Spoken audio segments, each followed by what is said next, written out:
De volta aqui, pessoal, na segunda parte dessa aula quinta. Continuando, nós vamos falar agora sobre a iniciativa popular para o processo legislativo. Então, uma lei, ela pode também ter uma iniciativa da sociedade, é a chamada iniciativa popular. Vamos ver, então, lá no artigo 1º, parágrafo único e artigo 14, caput, dos incisos 1, 2 e 3 da Constituição Federal. Então, quais são as previsões? Artigo 1º, parágrafo único, e artigo 14, caput e incisos lá da Constituição Federal. Esses incisos eles foram regulamentados pela Lei 9.709, de 98. E aí você combina tudo isso com o artigo 61, parágrafo 2º da Constituição Federal. E aí você tem, nos seguintes moldes. Então, você juntando tudo isso, você tem a iniciativa popular. Mas de que forma isso se materializa na sociedade? Bom, tudo começa, gente, com um projeto de lei ordinária ou complementar, apresentado à Câmara, aqui dos deputados. E aí, como é que isso acontece? Como é que deve ser apresentado? Então, a sociedade também segue regras nesse processo. O projeto, gente, deve ser assinado por, no mínimo, 1% do eleitorado nacional. Aqui tem o seguinte raciocínio.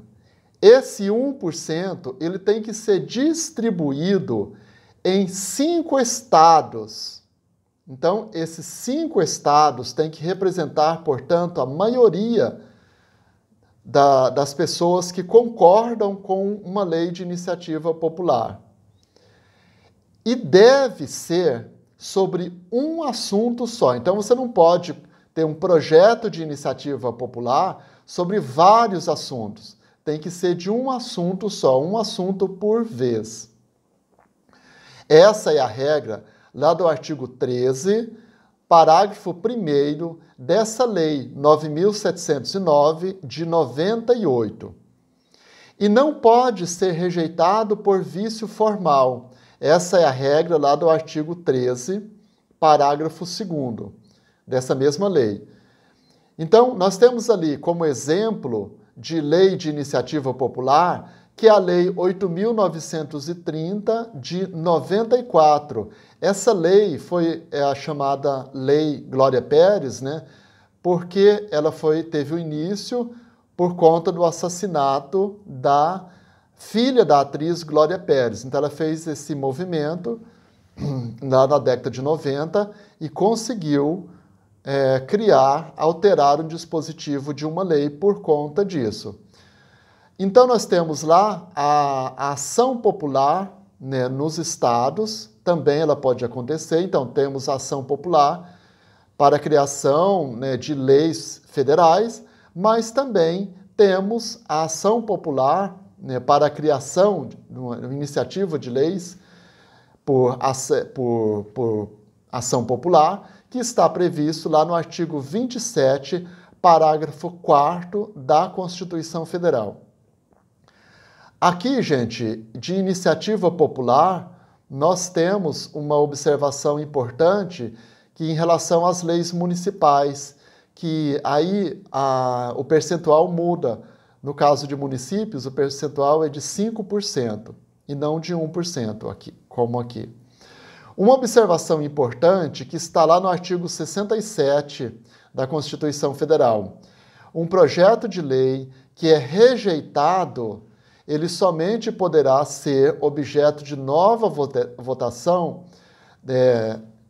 de uma mesma sessão legislativa, mediante consentimento de maioria absoluta dos membros da respectiva Casa Legislativa. Então, essa é uma observação importante, que está lá no artigo 67. Bom, passado aqui a fase da iniciativa, como nós vimos, tem a iniciativa geral, tem a concorrente, tem a privativa e tem a iniciativa popular. Aí nós passamos para a fase seguinte, que é a fase constitutiva. Então, nessa fase constitutiva, nós temos a deliberação parlamentar. Essa deliberação parlamentar, ela tem duas outras subfases. Tem a fase da discussão e tem a fase da votação. Na fase da discussão, gente, a casa que iniciou o processo, que é a Câmara, ela passa, né, pelas câmaras temáticas. Então, dentro da Câmara dos Deputados, tem as câmaras temáticas. E depois passa pela CCJ. Essa, gente, é uma regra regimentar, que está lá no artigo 53, que é o regimento interno da Câmara dos Deputados. Então, aqui, quando envolve, gente, recursos financeiros, passa depois pela Comissão de Finanças e Tributação. Então, qual que é a diferença? Na CCJ vai haver uma análise se há uma inconstitucionalidade dentro do processo legislativo, se o assunto tem alguma inconstitucionalidade. Então, esse é o papel da CCJ. Depois, quando envolve recursos financeiros, se o projeto de lei envolver recursos financeiros, ou seja, se vai alterar, se vai ter que construir alguma coisa, se vai alterar muito o orçamento. Lembre que não é projeto de discussão orçamentário, mas projeto de lei que, porventura, vai impactar as finanças do Estado, se vai ter que construir alguma coisa, se vai ter que gastar muito dinheiro, aí passa pela Comissão de Finanças e Tributação, que é uma comissão permanente. Aí sim passa para a fase da votação, que é a fase de emenda, né, que se tem.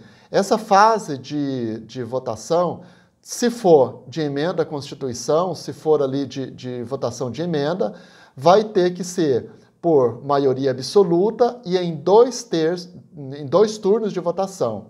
Mas se for procedimento de uma lei ordinária, aí vai ter que ser votação simples e em um turno só. Emenda à Constituição é diferente, só essa parte aqui de votação que vai ser por maioria absoluta, e se for emenda à Constituição também vai ter que ter votação em dois turnos. Só tem que ficar atento aqui, porque, regra geral, os procedimentos têm apenas pequenas diferenças. Aí passa para a Casa Revisora, que é o Senado. A Casa Revisora analisa e vota em um turno único. Então, essa é a regra geral para leis ordinárias e leis complementares. Mas se for emenda à Constituição, tem votação dupla. Outra coisa, o projeto de lei poderá ser aprovado ou rejeitado ou emendado. Se aprovado, segue para sanção e veto do chefe do executivo. Se for rejeitado, ele é arquivado. Então, essa fase é muito extensa, gente. Se ele for emendado, ele retorna para a casa iniciadora, ou seja, para a Câmara. Então, se o Senado fizer alguma alteração ou alguma emenda, ele volta de novo. Por isso que essa fase é chamada fase discursiva deliberativa, porque uma casa vai discutindo com a outra e aí volta de novo. Então, assim, se o projeto for emendado, ele retorna para a casa iniciadora, que é a Câmara. Somente a parte que deverá ser emendada. Então, importante isso.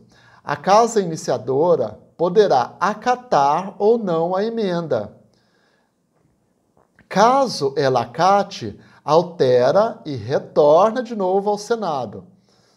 Porém, se não concordar, encaminha direto ao chefe do Executivo, que é o presidente da República. Portanto, gente, a Câmara prevalece sobre o Senado nesse sentido.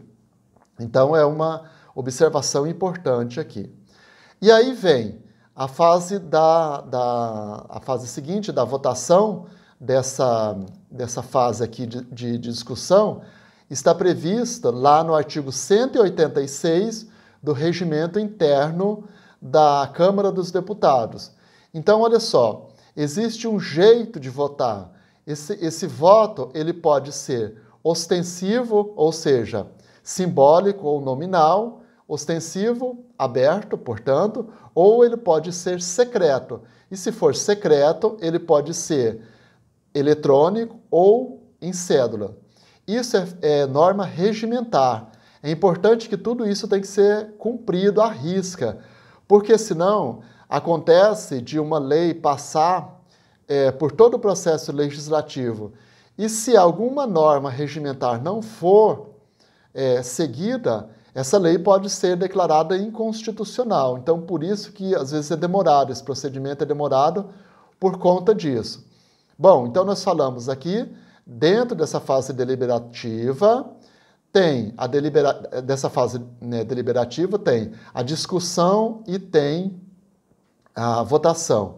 Agora nós passamos para o segundo tipo de deliberação, que é a deliberação executiva, que trata, portanto, da deliberação do presidente da República.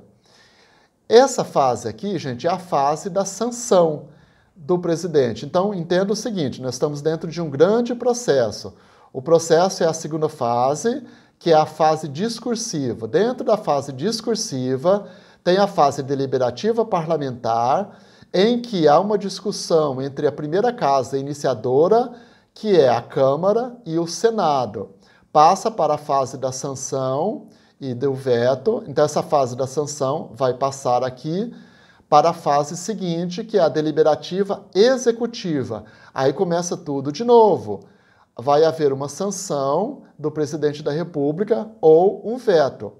Essa sanção, ela pode ser explícita ou tácita. Como é que funciona isso? Caso deixe de se manifestar em 15 dias, há uma sanção tácita.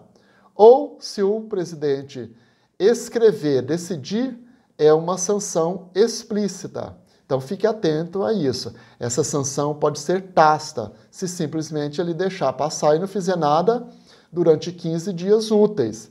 15 dias úteis. Importante, a sanção presidencial, gente, ela não convalida vício formal subjetivo de iniciativa. Ou seja, se houver um vício aqui de iniciativa, não vai ser uma sanção presidencial que vai resolver. Agora, uma outra questão é em relação ao veto. Muita atenção aqui porque tem muito detalhezinho. O veto ele pode ser total ou parcial. Então, aqui, se o veto for parcial, gente, ele é sobre artigos e não sobre palavras. Então, o presidente não pode pegar lá um artigo e vetar palavras. Não, ele vai vetar o artigo inteiro. O prazo aqui é de 15 dias úteis. Agora, o motivo do veto. Então, nós temos aqui, o veto pode ser total ou parcial. Se vetado, o presidente da República deverá comunicar ao presidente do Senado o motivo do veto, gente, em 48 horas. Então, esse é importante. O veto o motivo poderá ser jurídico, porque se o presidente entender que aquele assunto é inconstitucional, ele vai fazer um veto jurídico. Ou ele pode fazer um veto político. O que é um veto político? Se o presidente entender que politicamente a lei está contrária aos interesses da população, então ele é um veto político. E também o veto é sempre escrito, ele não pode ser tácito. A sanção, sim, pode ser tácita, mas o veto, ele é somente escrito. Então, é diferente aqui da sanção. O veto do presidente também será apreciado em sessão conjunta, da Casa e do Senado, dentro de 30 dias. Gente, tudo isso são normas regimentares. Então, está dentro dos regimentos. A Constituição não traz esses detalhes. Por isso que você também tem que estudar os regimentos internos das casas. A deliberação por maioria absoluta, gente. A votação ostensiva, em aberto, não pode ser secreto. Lembrando que tudo norma regimentar e que se houver passar por cima de alguma dessas normas, a nova lei, ela pode cair, ou seja, pode haver uma inconstitucionalidade. Aí, gente, vem aquela história. Derrubado o veto, a lei deverá ser enviada ao presidente da República para promulgação dentro de 48 horas. Ou seja, esse diálogo significa que a Casa Legislativa pode derrubar o veto presidencial. Acaba prevalecendo, gente, o legislativo. O veto presidencial, ele acaba, se tiver uma deliberação por maioria absoluta, a própria Casa Legislativa derruba o veto do presidente da República. Então, deverá, derrubado o veto, a lei deverá ser enviada ao presidente da República. Ou seja, o Congresso, ele derruba o veto e retorna lá para o presidente da República para que o presidente da República promulgue ainda a lei. Então, o presidente da República aí vai ter o prazo aí dentro de 48 horas. Mesmo a contragosto, mesmo com o veto dele derrubado, o presidente da República tem que cumprir essas 48 horas. E aí, gente, não é tácito, não. Se ele não fizer, caberá ao presidente do Senado a promulgação. E caso o presidente do Senado não faça, e caso ele não faça essa promulgação, cabe ao vice-presidente do Senado fazê-lo. Essa é a regra lá do artigo 55, parágrafos 5º e 7º da Constituição Federal. Então aí é uma guerra de forças para fazer essa lei passar, mesmo depois de ser vetada. E aí, gente, termina essa fase de batalha, porque nem é uma fase discursiva, nem é uma fase de verdadeira batalha para essa lei nascer. Aí, finalmente, passa para a fase seguinte, que é a fase complementar. Essa fase complementar, ela se subdivide em duas fases, a promulgação e a publicação. A promulgação é diferente da publicação, gente, fique atento a isso. A promulgação é o atestado de existência de uma lei. Significa que a lei passou a existir. Essa é a previsão lá do artigo 66, parágrafo 7º da Constituição Federal. Já a publicação, gente, é a comunicação a todos da existência da lei, de toda a sociedade, para que ela saiba que tem uma lei nova. É feita no Diário Oficial e ela deve haver a previsão de quando a lei entrará em vigor. Porque quando a lei entra, a regra geral é de que uma lei passa a vigorar em 45 dias. Essa regra é lá do artigo 1º, caput, lá da LINDB. Lembra da LINDB? Que é a Lei de Introdução de Normas do Direito Brasileiro? Então, nos estados estrangeiros, a obrigatoriedade de uma lei brasileira, quando admitida, inicia-se em 3 meses depois de oficialmente publicado. Então, fica atento com esses detalhezinhos aqui em relação ao processo legislativo, em relação à publicação de uma lei. Uma regra importante também, fique atento, olha só. O período que vai da publicação da lei até a sua vigência efetiva chama-se vacatio legis. Você já deve ter visto esse termo em algum lugar, lá na introdução ao estudo de direito. E uma coisa, a publicação, gente, enseja a presunção de conhecimento da lei por todos. Também essa é uma previsão lá do artigo 3º da LINDB.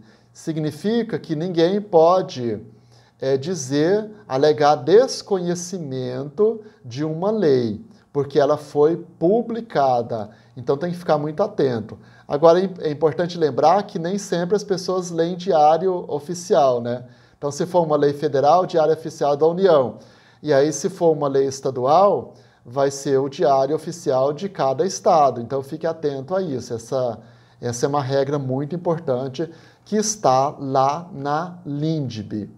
Então, olha só, agora nós vamos fazer um intervalinho e vamos ver o processo legislativo de emenda à Constituição. Esse aqui foi um geralzão, agora eu vou fazer alguns detalhamentos e vamos analisar aqui o que tem de diferente o processo legislativo de emenda à Constituição. É um intervalinho só para a gente descansar e nós já voltamos. Um abraço, tchau, tchau.